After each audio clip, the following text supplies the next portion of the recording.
The 2026 FIFA World Cup is just months away, but instead of excitement, anticipation and celebration, the build-up is being dominated by backlash, fear and controversies, primarily due to the political developments happening around.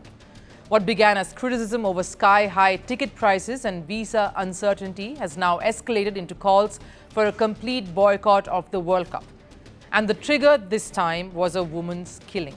A woman's death. A 37-year-old mother of three was shot dead by a federal immigration enforcement agent during an ICE operation, and this has had a global impact.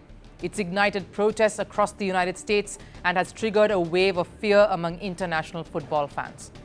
Foreign visitors are cancelling tickets and reconsidering travel plans for the World Cup because they no longer feel safe attending it. Are Donald Trump's immigration policies and law enforcement crackdowns already damaging football's biggest event on earth?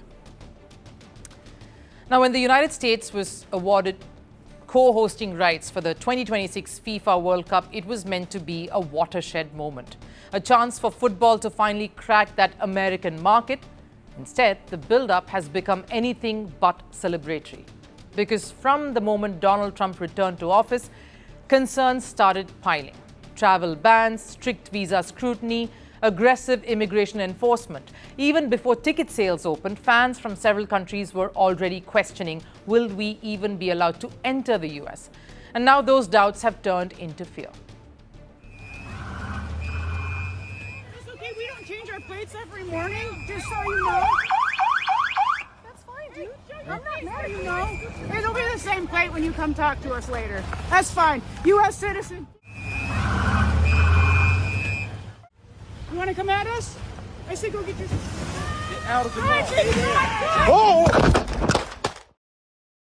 Last week in Minneapolis, a woman was fatally shot during an ICE operation involving federal immigration agents. The incident has sparked nationwide outrage. Protests erupted not just in Minnesota, but in cities across the United States.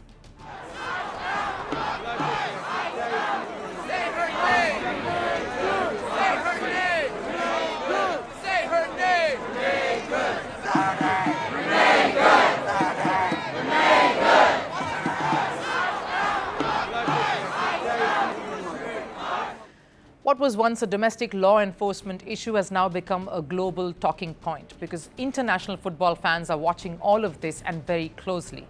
They are worried. Fans who had already booked flights, hotels and match tickets for the 2026 World Cup are now openly questioning whether traveling to America is worth it all.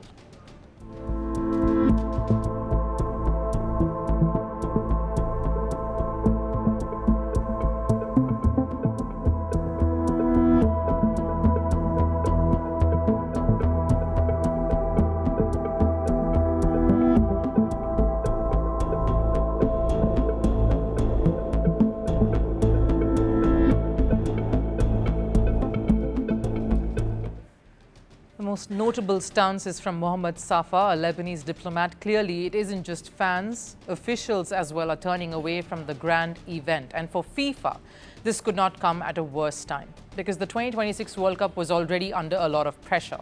Ticket prices had sparked a lot of anger. Fans complained that football was being priced out of its own audience. They're outrageously expensive. This guy would love to go, but unfortunately, us working class can't afford it.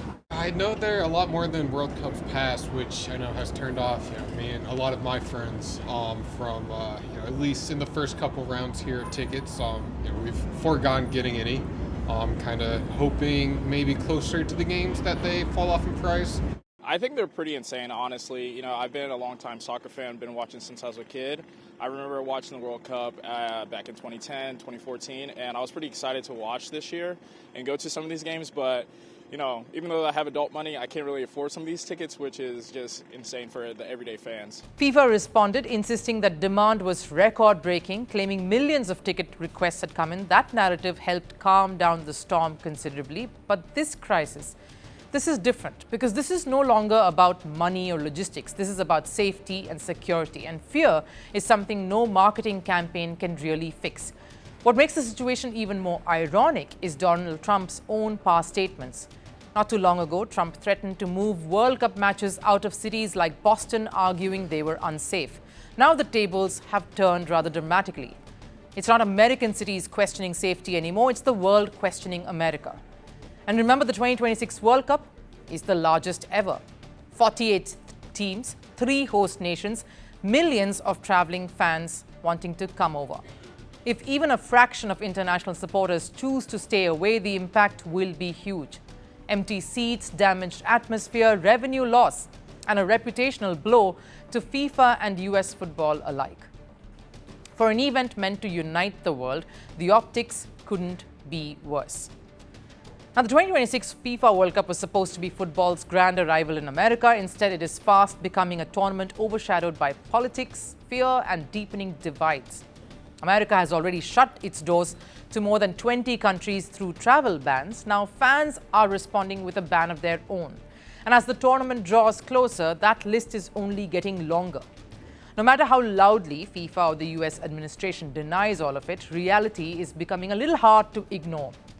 Donald Trump's policies are no longer operating in the background. They are directly shaping the World Cup narrative, and if this continues, the biggest sporting spectacle on the planet may arrive, with the world watching but choosing not to come and be a part of it. The world doesn't fit in boxes, so why should your news?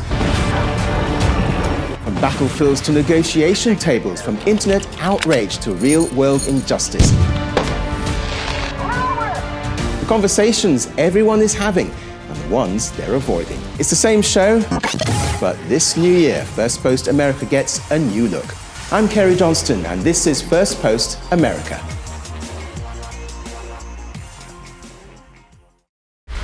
Want the facts? The latest developments? News that gets straight to the point. Well, we've got all 3 just for you. This is Firstpost Live, a brand new show, your window into what really matters. Don't miss it.